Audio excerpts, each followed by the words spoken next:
jalanan gitu ya, suka perasaannya itu takut gitu, takut ada panas, takut apa gitu ya, jadi kayak gak tenang gitu kan. Itu mengganggu tauhidnya nggak sih Ustaz kalau kayak gitu?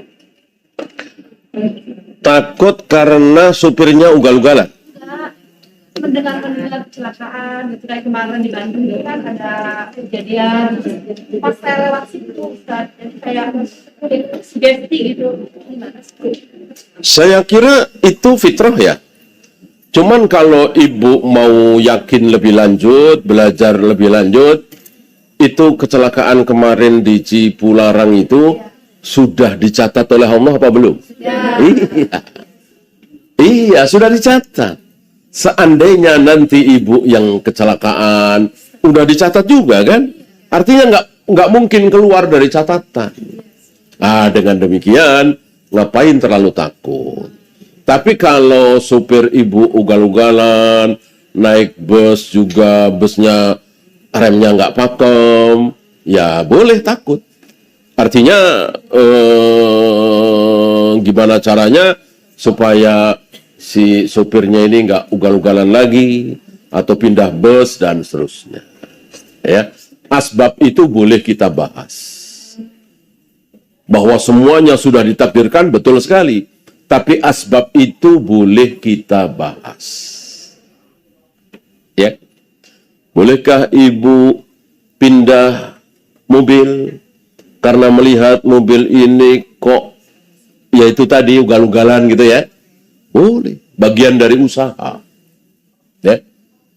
Nggak, oh ini kan takdir. Ngapain pilih-pilih? Celaka nggak celaka kan sudah ditulis. Betul kalau sudah kejadian. Kalau sudah kejadian betul, kalau kan ini belum kejadian, ya kan? Seperti di Cipularang sudah kejadian, ya udah, nggak usah dibahas. Ya, artinya memang harus terjadi seperti itu. Jangan menyesali nasib. Coba waktu itu saya nggak ke Bandung, ya. Coba waktu itu saya pulang pagi. Waktu itu saya itu kan kejadian sore ya kalau nggak salah. Waktu itu kan saya udah mau pulang pagi. Kenapa nggak jadi? Coba kalau saya pulang pagi, selamat saya. Nggak boleh. Nggak boleh. Kan udah terjadi. Semuanya sudah ditulis, sudah dicatat. Allah Maha tahu, Allah Maha merencanakan. Rencana Allah tidak mungkin salah, tidak mungkin gagal. Pasti terjadi. Ada lagi? Silakan.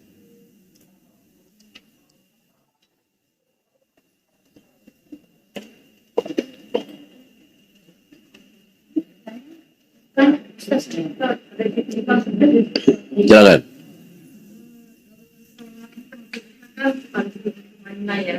Kalau apa? Tumanina, salat.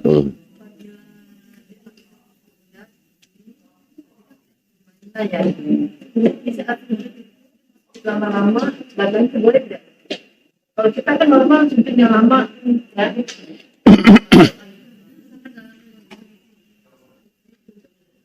Boleh nggak lama? Boleh, boleh. Tidak memudaratkan, tidak bikin pusing. Kalau memudaratkan ya jangan. Dan dia dalam keadaan di mata Allah dalam keadaan sujud. Walaupun wajahnya tidak nempel ke lantai, walaupun kepalanya cuma menunduk sedikit, karena dia sakit, karena nggak bisa, maka Allah maha tahu, ya istilah kita nawin gitu. Iya, gimana nyamannya? La yukallifullahu nafsan illa wus'aha. Ya. Dan bolehkah berlama-lama dalam sujud itu sambil memohon kepada Allah? Boleh. Boleh sekali. Sangat boleh sekali. Apakah terhitung sujud dan doanya dikabulkan oleh Allah? Iya. Kan Ibu sudah tahu, tempat-tempat yang mustajabah, doa-doa sangat dikabulkan oleh Allah. Satu, ketika sedang sujud. 2, ya sebelum salam. 3, antara adzan dan iqamah. Apalagi? Ya, ketika sedang safar. Apalagi? Ketika hujan lebat. Apalagi? Ya, ketika berbuka. Ketika berbuka. Apalagi? Ya, ketika kita dizolimi. Misalnya ibu dizolimi oleh si fulan, maka doa ibu luar biasa sangat didengar oleh Allah. Kemudian, sepertiga malam yang akhir. Kan sepertiga malam itu ada yang awal, ada yang akhir. Yang awal itu kira-kira habis isya. Nah, yang akhir ya kira-kira sejam, 2 jam sebelum subuh. Sepertiga malam yang akhir itulah doa kita sedang dicari-cari. Mana nih yang berdoa, mana nih yang minta. Yang nyari-nyari siapa? Allah. Karena Allah di sepertiga malam yang akhir itu turun untuk mencari siapa yang sedang berdoa akan aku kabulkan, siapa yang mohon ampun akan aku ampuni. Apa iya Allah nyari-nyari, begitu kita berdoa tidak dikabulkan? Kan aneh. Padahal Allah nyari-nyari. Ya, maka bukan 1, 2. Puluhan, ratusan, bahkan ribuan saudara-saudara kita yang berhajat sekali dengan sebuah kebaikan, lalu belum juga dikabulkan, lalu berdoa di sepertiga malam yang akhir. Ya tentu tidak semalam 2 malam ya. Lalu Allah kabulkan. Wallahu a'lam. Ada lagi? Silakan.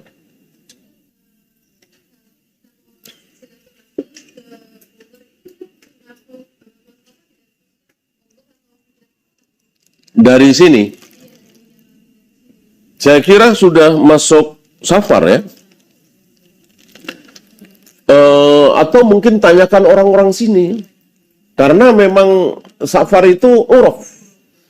Safar itu kebiasaan setempat. Ya. Seperti dari mana? Dari Pemalang ke Brebes. Kita nggak tahu safar atau tidak. Yang tahu orang Pemalang, orang Brebes gitu.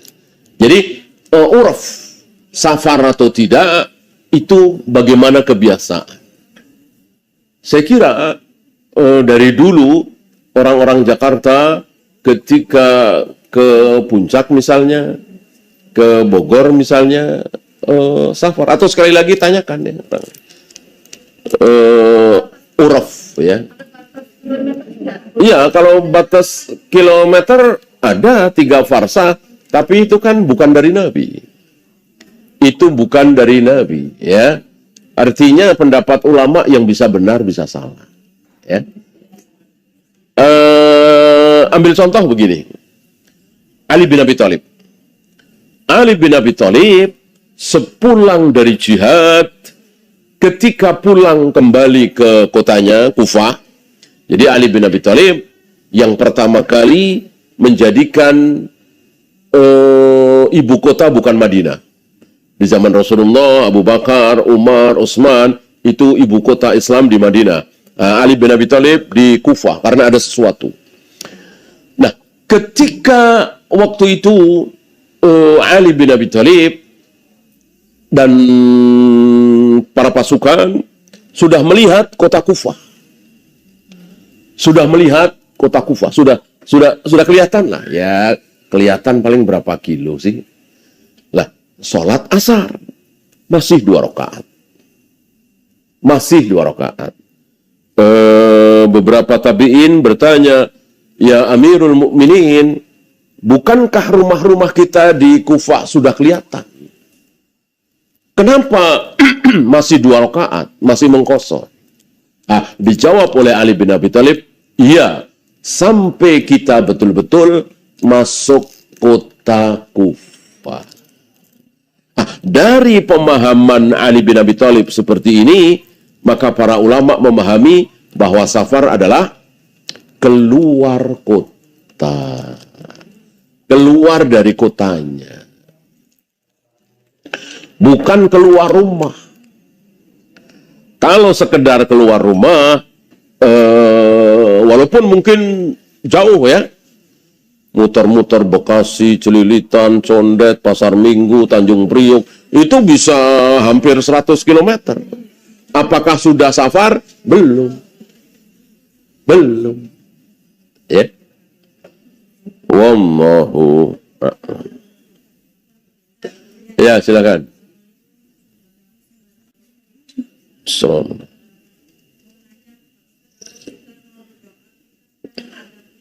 Menyebutnya nama Allah, apakah waktu kita berdoa minta sesuatu dengan satu nama yang kita minta, misalnya Allah, atau dengan seluruh nama Allah, dengan nama Allah yang baik dan dengan sifat Allah yang mulia? Yang terbaik yang ada hubungannya. Yang terbaik ada hubungannya. Misalnya ibu sedang butuh uang, rizki, ya, sebut ya Rozak, ya Rozak, ya Rozak. Jangan dihitung. Misalnya ibu sedang mohon ampun, sebut ya Ghaffar, ya Ghaffar, ya Ghaffar. Sebanyak-banyaknya jangan dihitung. Ya.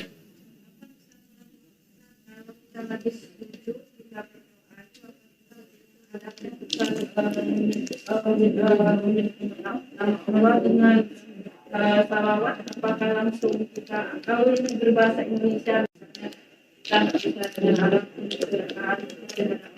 apakah tetap kita diawali dengan adab tadi, kalau langsung aja?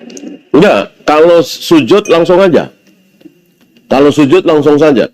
Karena memuji-muji Allah itu sudah dari awal. Memuji-muji Allah dan salawat sebelum berdoa itu di luar sholat. Adapun di dalam sholat, sujud misalnya, sebelum salam misalnya, langsung saja. Karena sudah memuji-muji Allah. Apalagi sebelum salam, ya jelas sudah salawat, ya kan? Ketika atahiyat kan sudah salawat. Maka langsung saja. Nah, cuman hindari bahasa Indonesia. Bahasa apapun. Harus pakai bahasa Arab. Bahasa sholat. Ya. Kalau ibu tidak tahu bahasa Arabnya, misalnya minta supaya anak lulus ujian, susah bahasa Arabnya, maka cukup di dalam hati saja. Allah Maha tahu. Ya. Aku Ustaz, Ya. tadi misalkan Ar-Razzaq itu harus di ada temennya nggak, misalkan Ar-Razzaq, Urzukni, gitu, atau hanya Ar-Razzaq aja? Ya, Urzukni kan doanya. Kalau tahu bahasa Arabnya ya bagus. Ya Razak, ya Razak, ya Razak, Urzukni. Urzukni artinya? Minta. Ya, berikanlah rizki kepadaku. Itu doanya. Nah, sebelum doa, kita sebut-sebut nama Allah yang ada hubungannya dengan rizki. Sang pemberi rizki, Razak. Gitu ya. Tidak tahu kesananya, misalkan ya Latif, tapi nggak tahu sandingannya, nggak apa-apa, ya Latif aja. Misalkan pengen melembutkan hati. Oh, boleh. Boleh. Boleh. Nggak ada, Boleh. tahu sandingannya, cuma Latif aja. Boleh. Boleh. Ya, boleh. Ustaz, di bulan Ramadan nanti kita bisa berarti boleh nggak sih sebagai perempuan kan pasti ada halangannya ya, kita boleh nggak minum obat penghapal supaya nggak datang bulan supaya boleh? Jangan. Jangan. Ya. Jangan. Ya. Karena yang tidak boleh bagi wanita yang haid kan cuman sholat dan puasa. Adapun baca Al-Quran, zikir, wirid, sedekah, apalagi mentaati suami, menyenangkan suami, semuanya boleh. Cuman sholat dan saum doang. Dan apa kita bisa bayar di bulan lain, ya. Kecuali haji atau umroh, ya. Nah, untuk haji dan umroh, ya kita tahu lah, travel kan paling ya nggak lama-lama kan, ya 15 hari, ada yang 10 hari, bahkan ada yang kurang dari itu. Nah, bagaimana kalau pas haid? Nah, dalam hal ini ada fatwa dari Syekh bin Baz, Syekh Utsaimin, boleh meminum obat seperti itu. Adapun Ramadan, jangan. Jangan, ya. Memang kodrat wanita seperti itu. Jangan menentang. Jangan menentang kodrat. Memang kodratnya seperti itu. Terima saja. Ya. Takalluf, jangan takalluf.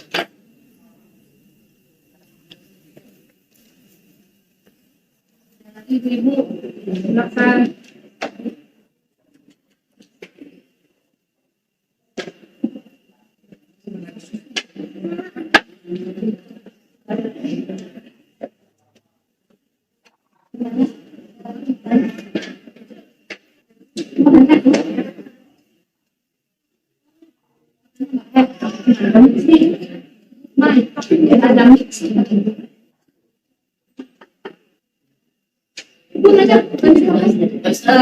Ya.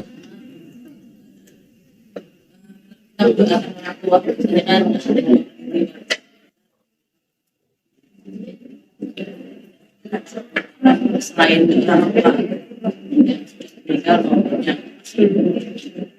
Kita doakan supaya beliau diampuni. Misalnya nenek gitu, atau bibi gitu, atau tetangga gitu. Boleh. Boleh. Allah Maha tahu lah. Siapa yang ibu maksud kan Allah Maha tahu. Ya Allah, ampuni beliau ya Allah. Misalnya begini. Ibu lagi bengong-bengong, ingat Bu Fulan. Bu Fulan itu baik sekali sama ibu. Meninggal, sudah meninggal. Langsung ibu, ya Allah, ampuni dia ya Allah. Ya Allah, ampuni dia. Boleh. Nggak nyebut nama, Allah tahu. Ya. Allahumma gfir lahu warhamhu wa'afihi wa'fu anhu. Allahumma gfir laha warhamha. Ya. Dan kita kan memang biasanya kan ketika ingat. Ya kan? Taruhlah lagi lewat jalan sini, oh ingat. Dulu sama si Fulan itu pernah makan bareng di sini. Lalu dia sudah meninggal, mendahului kita. Langsung kita doakan. Ampuni dia ya Allah. Allahumma gfir lahu warhamhu wa'afihi. Ya. Ya, iya. Oh jangan. Nggak ada contoh. Nggak ada contoh dari Nabi. Udah doakan saja, nggak ada. Bacaan-bacaan seperti itu nggak ada. Rasul dan para sahabat tidak pernah. Ingat orang lalu baca Al-Fatihah, kirim pahala Al-Fatihah, nggak ada. Ya. Habis? Ya.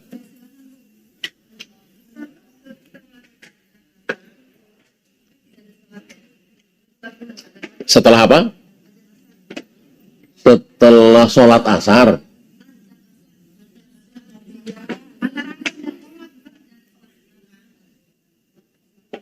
Maksudnya qobliyah asar? Ada. Qobliyah asar ada. Cuman ghairu muakkadah, tidak ditekankan. Tidak seperti qobliyah zuhur, ba'diyah zuhur. Qobliyah asar ada.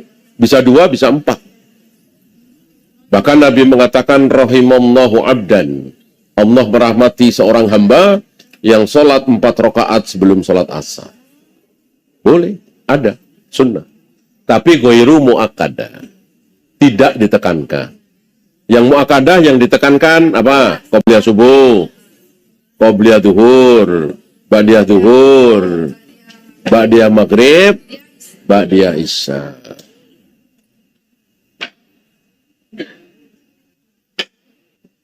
Habis?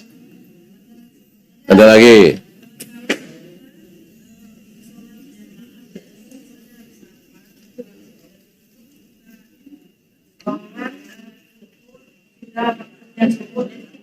Sholat jamaah belum meninggalkan qobliyah. Dan setelah kita salam di sini imam tadi, apakah kita kan bisa tidak di sholat zuhur dan sholat isya? Ada kan bisa jamaah di kodok kan? Allah. Niatnya bapak dianya itu apa yang tarik zuhur? Jadi ibu sudah sholat zuhur, misalnya berjamaah, tapi belum sempat qobliyah zuhur gitu kira-kira.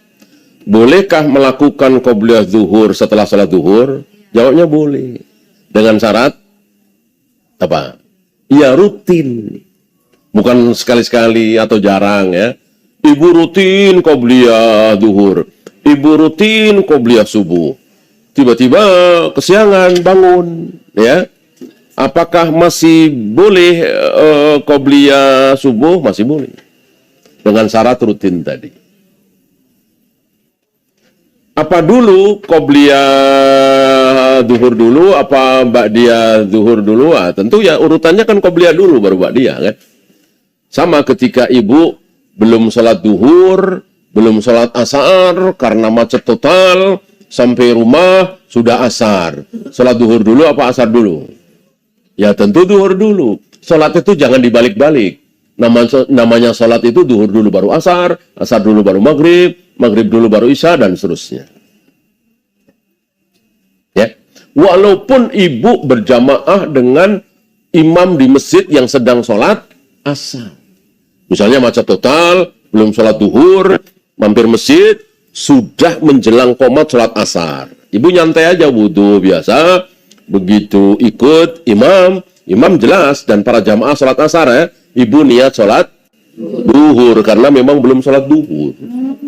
Karena antara imam dengan makmum tidak harus sama niat sholatnya. Tidak harus sama niat sholatnya. Mu'ad bin Jabal pernah sholat sunat, padahal makmumnya sholat isya. Abu Bakar pernah sholat sunat, makmumnya sholat duhur atau asar. Rasulullah pernah sholat qashar, makmumnya tidak qashar. Jadi antara imam dengan makmum, niat sholatnya tidak harus sama. Yang harus sama gerakannya. Imam ruku, makmum harus ruku, imam sujud, makmum harus sujud, dan seterusnya. Paham Bu ya? Ya. Assalamualaikum warahmatullahi wabarakatuh.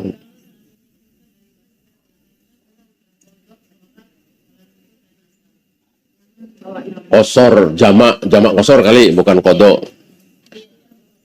Sudah sholat zuhur dan asar di Bandung.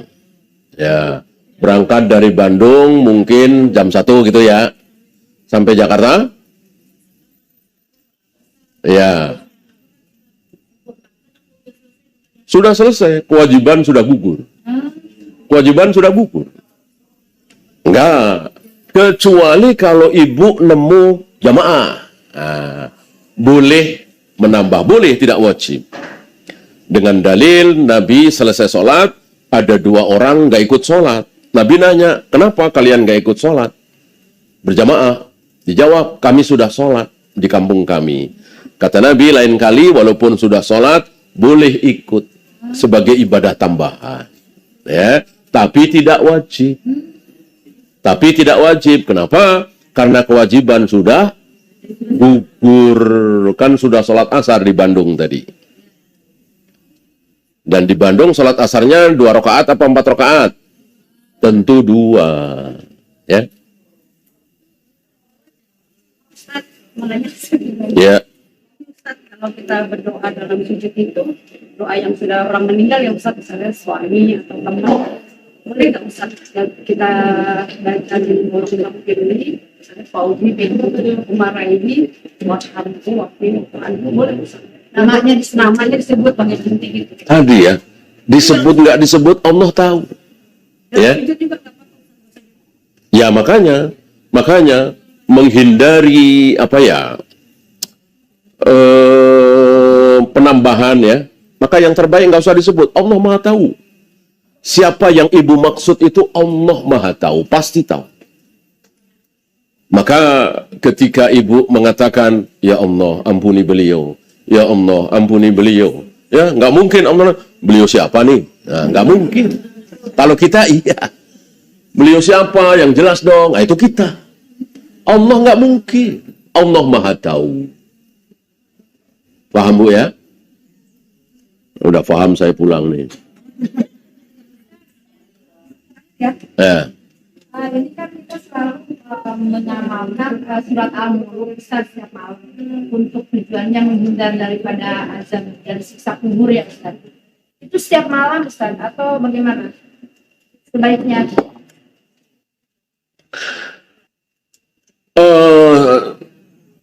silakan saja ya. Tapi tentang riwayat itu saya tidak tahu kesahihannya. Ya, ibu membaca surat apapun setiap malam kan boleh ya. Tapi alangkah baiknya kalau ibu ya jangan terlalu fokus dengan itu, dengan surat-surat lainnya. Karena hadis tentang itu yang masih diperselisihkan. Kecuali yang surat Al-Kahfi malam Jumat, hari Jumat, itu kan sudah nggak ada perselisihan ya. Kalau surat Yasin udah jelas do'if hadis. Jangan diamalkan. Untuk surat Al-Mulk ini, ya masih ada perselisihan. Maka oleh karena itu, ya silahkan baca. Silahkan kalau memang nggak ada waktu, ya nggak usah memaksakan diri. Atau bacalah surat yang lain. Atau baca Al-Quran saja. Baca Al-Quran terus, baca, diteruskan. Ya, sampai khatam, ulang lagi. Sampai khatam, ulang lagi. tidak ada perintahnya oleh Rasul Ustaz. Justru itu namanya diperselisihkan oleh para ulama itu ya. Ini sahih apa dhaif itu ya. Namanya juga diperselisihkan ya. Ulama aja berselisih kan, kita nggak bisa mentarjih ya. Gitu. Wallahu. Ya, jelas ya. Kita akhiri. Subhanakallahumma bihamdika asyhadu an la ilaha illa anta astaghfiruka wa atubu ilaik. Assalamualaikum warahmatullahi wabarakatuh.